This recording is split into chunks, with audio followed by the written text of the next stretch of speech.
ধরেন আপনি আপনার বউরে বললেন, দেখো তুমি চাঁদের চাইতেও সুন্দর।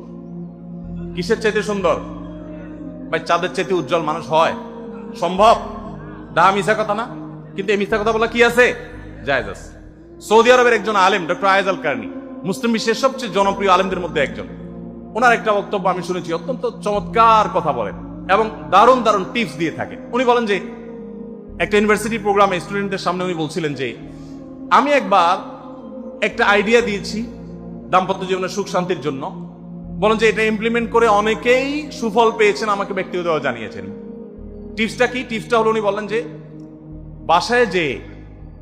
বাসায় ঢুকে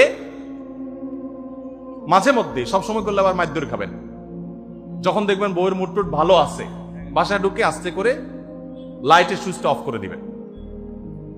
তখন বলবে কি ব্যাপার, লাইট বন্ধ করলা কেন?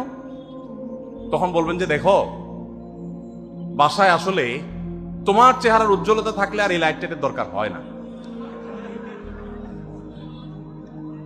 মহিলা ধরে ফেলবে যে আপনি পাম্পটি দিচ্ছেন, বাতাস দিচ্ছেন, কিন্তু পাম্প যাকে দেন সে যতই বুঝুক না কেন কিছু না কিছু কাজ হয়, কিছু না কিছু।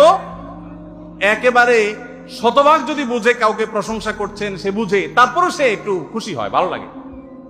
তো উনি বললেন যে শরবত বানায় আনছে বয়ে, তখন বলবেন যে দেখো চিনি দিও না, চিনি দিও না।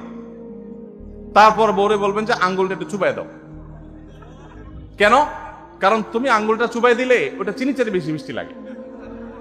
এই যে কথাগুলো, এই কথাগুলো আসলে সত্য কথা না। তো এই টাইপের কথা স্বামী স্ত্রীর মধ্যে মিথ্যা হলেও সেটা কি আছে? জায়েজ আছে।